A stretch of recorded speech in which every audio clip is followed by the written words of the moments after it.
जैसे ही हम वर्ड सुनते हैं मैनेजमेंट, हमारे दिमाग में आती हैं वो सब बातें, वो तमाम चीज़ें जिन्हें हम प्रेशियस समझते हैं, जिन्हें हम संभालना चाहते हैं, जैसे कि financial management, career management, business management, time management, stress management. Stop and hold that thought and tell me, is stress precious to you?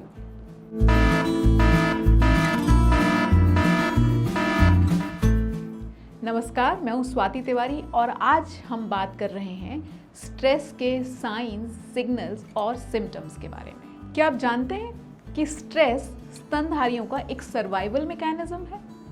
जब हम किसी भी स्ट्रेसफुल सिचुएशन में होते हैं तो फिर वो चाहे हो हमारे आसपास के माहौल से जुड़ी हुई कोई बात, यानी कि इम्तिहान या फिर मीटिंग, या फिर कोई मनोवैज्ञानिक कारण जैसे कि हमारे बदलते रिश्ते या फिर नौकरी की चिंता। तो जब हम स्ट्रेस में होते हैं हमारे शरीर में बहुत सारे हार्मोन्स रिलीज होते हैं, स्पेशली एड्रेनलिन, और फिर शुरू होते हैं हमारे शरीर में बहुत सारे वेल ऑर्केस्ट्रेटेड चेंजेस। सबसे पहले बढ़ता है हमारा हार्ट रेट, फिर ब्लड प्रेशर, फिर सांसें तेज होने लगती हैं, मसल्स में टेंशन महसूस होने लगता है और आ जाती हैं पसीने की कुछ बूंदें।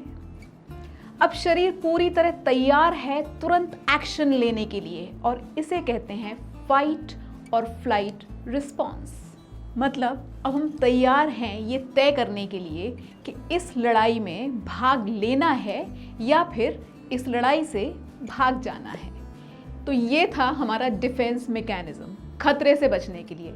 लेकिन यही defence mechanism acts as a trigger to enhance productivity and keep us motivated to walk that extra mile, और इसीलिए स्ट्रेस हो जाता है a precious thing worth managing।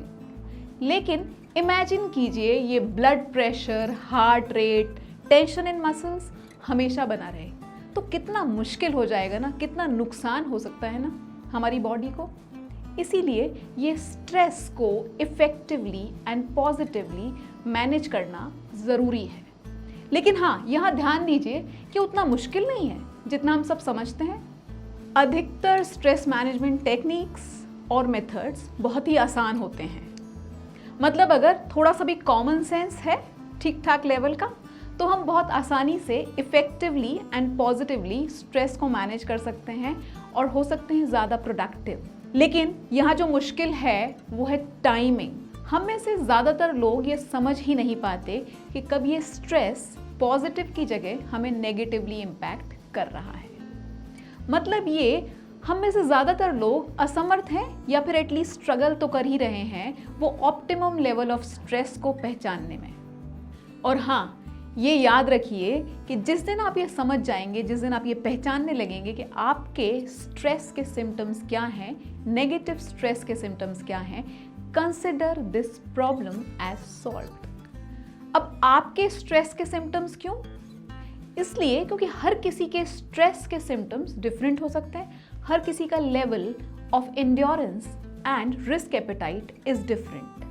अब हम सब तो वीर महाराणा प्रताप नहीं होते ना, जो निहत्थे ही शेर से लड़ जाएं, बल्कि अक्सर हम शेर से बचकर भागने में ही अपनी भलाई समझते हैं। तो आइडेंटिफाई कीजिए अपने नेगेटिव स्ट्रेस के सिम्टम्स। जब ये स्ट्रेस ठीक तरह से मैनेज नहीं होता तो हमें कई लेवल्स पे इम्पैक्ट करता है। सबसे पहले आते हैं कॉग्निटिव सिम्टम्स, मतलब वो सिम्टम्स जो हमारे ज्ञान से या फिर हमारे दिमाग से संबंधित हैं, जैसे कि याददाश्त कम होना, ध्यान केंद्रित ना हो पाना, कॉन्सेंट्रेट करने में प्रॉब्लम, निर्णय न ले पाना यानी कि डिसीजन मेकिंग में प्रॉब्लम, नकारात्मकता मतलब पेसिमिज्म, चिंता में या सोच में घिरे रहना। नेक्स्ट साइन या सिम्टम्स आते हैं भावनात्मक या फिर इमोशनल सिम्टम्स।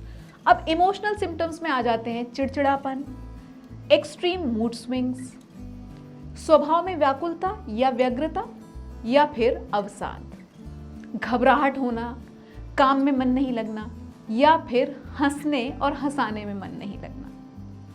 और आखिरी लिस्ट है फिजिकल सिम्टम्स की, जो कि सबसे लंबी लिस्ट है।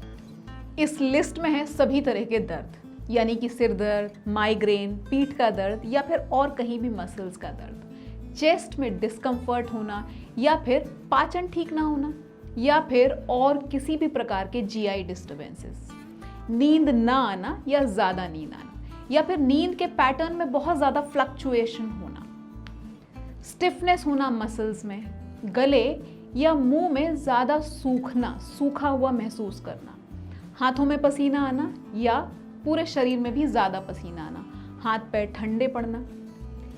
अगर आपको आदत है नेल बाइटिंग की यानी कि अपने नाखून खाने की या फिर अपने बाल तोड़ने की या बालों से खेलने की, तो शायद ये भी एक सिम्टम हो सकता है स्ट्रेस का, अनमैनेज्ड स्ट्रेस का।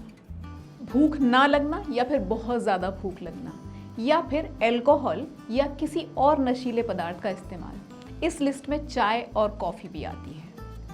तो है ना ये लिस्ट एक बहुत ही ईजी सी लिस्ट। बस हमें करना क्या है, थोड़ा सा कॉन्शियस और अवेयर रहना है about our body, changes in our body. हम आसानी से मैनेज कर पाएंगे अपना स्ट्रेस। तो इस वीक ध्यान दीजिए अपने स्ट्रेस के ट्रिगर्स पर, अपने सिम्टम्स पर, और हम नेक्स्ट पावर क्लास में बात करेंगे कुछ बहुत ही आसान स्ट्रेस मैनेजमेंट टेक्निक्स के बारे में। और हाँ, ये ज़रूर याद रखिए कि महाराणा प्रताप की तरह भाग लेने या फिर दूसरों की तरह भाग जाने, दोनों ही काम हिम्मत के काम हैं। कायर तो वो लोग हैं जो ये डिसाइड ही नहीं कर पाते that whether they want to fight it और they want to take a flight. That is all for today. अगर कंटेंट अच्छा लगा हो और आप अपने आप को एम्पावर करना चाहते हैं विद माय पावर क्लासेस, तो लाइक, शेयर, कमेंट करें, चैनल को सब्सक्राइब करें और बेल बटन हिट करें। Thank you so much. Happy learning.